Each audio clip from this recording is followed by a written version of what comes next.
Property కొనేటప్పుడు link document లేకపోతే మీరు డేంజర్లో పడినట్టే. అవునండి, మీరు వింటున్నది నిజమే. మీరు ఏ ప్రాపర్టీ కొన్నా సరే ఖచ్చితంగా లింక్ డాక్యుమెంట్స్ ఉండాలి. అవి ఎన్ని సంవత్సరాలు ఉండాలి, ఎలా ఉండాలనేది ఈ వీడియోలో మనం డిస్కస్ చేద్దాం. అందరికీ నమస్తే.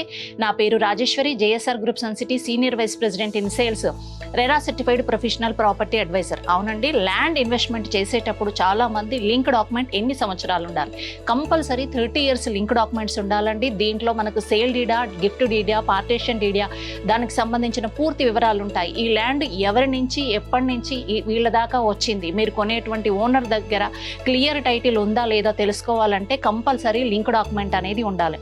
లింక్ డాక్యుమెంట్ లేకపోతే ఓనర్షిప్లో క్లియర్ టైటిల్ లేనట్టే అండి. కాబట్టి ఖచ్చితంగా మీరు చెక్ చేసుకోండి. ఇన్ ఫ్యూచర్లో మీరు ఆ ప్రాపర్టీ మీద కన్స్ట్రక్షన్ చేయాలన్నా, బ్యాంక్ లోన్స్కి వెళ్ళాలన్నా సరే ఖచ్చితంగా లింక్ డాక్యుమెంట్ అనేది అవసరం. కాబట్టి మీరు లింక్ డాక్యుమెంట్ని మీ దగ్గరలో ఉన్న అడ్వకేట్తో చెక్ చేయించుకొని అన్నీ ప్రాపర్గా ఉంటేనే కొనండి. సో ఇలాంటి మరెన్నో వివరాలు తెలుసుకోవాలనుకుంటే కనుక స్క్రీన్పై కనిపించే కాంటాక్ట్ నెంబర్కి వెంటనే కాల్ చేసి మీరు ఇన్వెస్ట్మెంట్ చేసి చక్కటి రిటర్న్స్ పొందండి.